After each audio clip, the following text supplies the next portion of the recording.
Time to get motivated. Discipline yourself every day. Life.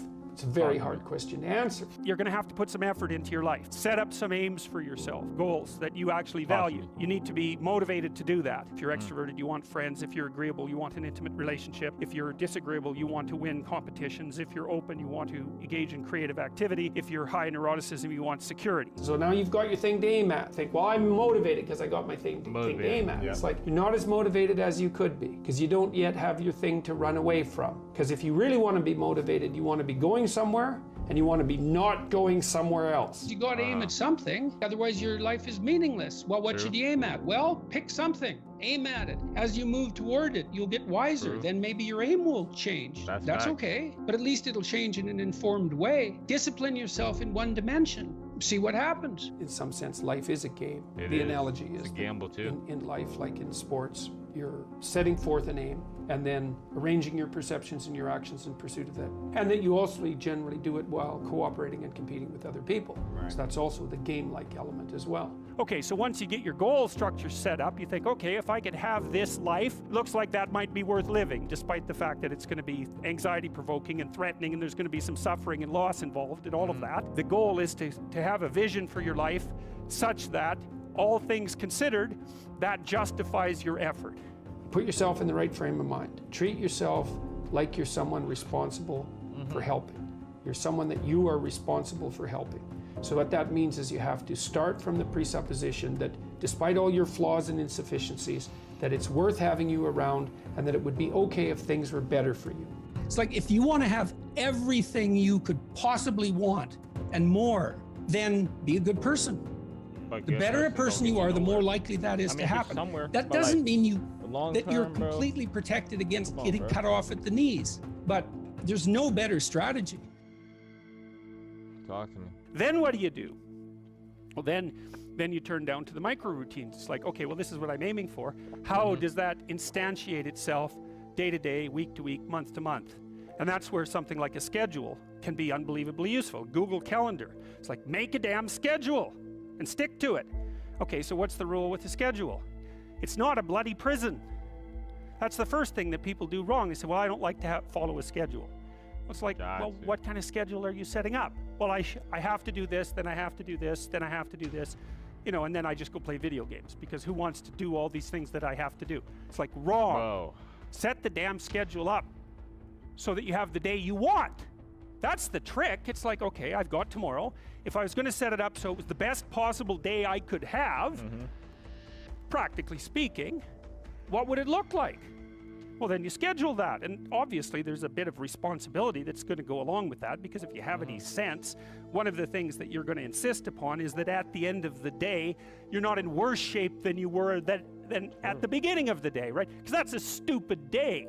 If you have a bunch of those in a row, you just dig, you dig yourself a hole and then you bury yourself in it. It's like, sorry, that's just not a good strategy. Now it's okay, now you got your vision. You're trying to get through a territory you don't understand. And here's your option. No map, a map that's not so good but has some things about it, or a great map. Well, obviously the great map is the thing you want, but the map that's something is way better than the map that's nothing. Plus, as you explore, because of your map, you could start to fill in the details. Let's say you aim at something and you develop some skills along the way, and then you get like a third of the way there and you think, oh, that's not for me. It's like, well, yeah, fair enough, but now you've still got the skills you developed. You know exactly why it's not for you now. And then you can bring that wisdom back, even though it's not perfect, you can bring it back to your next plan. And so every loss you could turn to a win.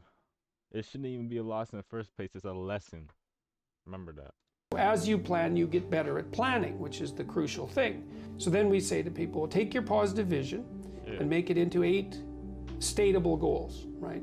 So, and then rank them in a hierarchy, break the goals into incremental goals so that you have a reasonable probability of succeeding within some time frame. That's the other thing. You have to parameterize it with regards to time frame. That's right. And when you're in the zone, you're expanding your skills in a manner that's intrinsically rewarding because you're succeeding. And so you want to set, if you're good to yourself, you think, okay, I need to set a goal.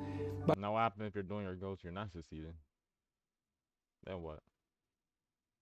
But I need to set a goal that someone as stupid and useless as me could probably attain if they put some effort into it. Right. And then you've got it perfectly, because it's not so high that it's grandiose or impossible that you fail necessarily and then justify your bitterness. Well, I set a goal and I didn't attain it, so I'm not going to set any more goals. Right. It's like, no, you set a goal that was inappropriate, and you're playing a trick on yourself because you wanted to fail so that you could justify not having to try, which isn't helpful. You're still going to be a victim.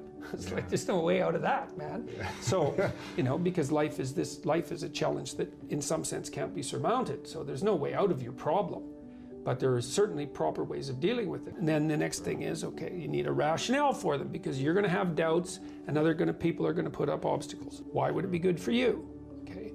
Why would it be good for your family if you attain that goal? Why would it be good for the broader community? Because if it's a good goal, it should be good for you. That's fine. But if it's a really good goal, it should be good for you in a way that's good for other people. Win, win, win. Yes, exactly. And if you're going to decide what your goals are, why not set up the ones that benefit the largest number of people simultaneously? Yeah. Yes, if you can do that. You should start with your own concerns, because you have to take care of yourself. Basic needs first. Yes, put your own Family. Oxygen mask on, then put your child's oxygen mask on. Yeah, right. And then you can, as you build up the basis of competence locally, you might develop enough skills so that you can expand that outward. And it also gives your goal a certain amount of nobility. And so if someone challenges you and says, well, why are you doing that?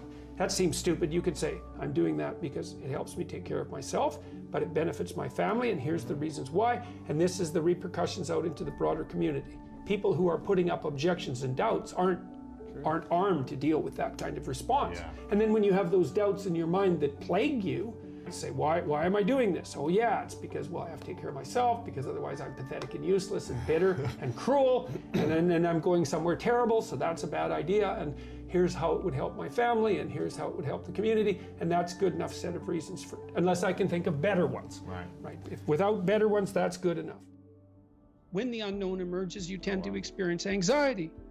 And then there's the known, and I define the known very specifically and very carefully.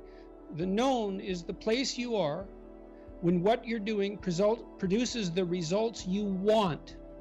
And I say want because that brings motivation and emotion into the game. So you're motivated to pursue something, you pursue it, and what you want happens. Not only do you get what you want, but you get validation for the structure that governs your perceptions and your actions. Able to transfer navigation. Wow. You see, I want to put my little 1P, 2P input on this. You see, a goal, man, a goal. You can do a lot with a goal. A goal will motivate you a lot. Like for me, for example, I'm literally sitting here streaming one person, just me. This is me. I'm streaming to myself right now, and I've been doing this for like weeks now. You see, the average person will give up, but like, you see, you gotta be motivated to not give up. That's the thing. You gotta have motivation to not give up, because you know it's gonna happen. Manifestation is real, so you wanna have manifestation to keep going, never stop, never give up, keep going. That's what Andrew J say shit. Like go crazy there. It's a whole lot of nothing, but it is what it is. It is what it is.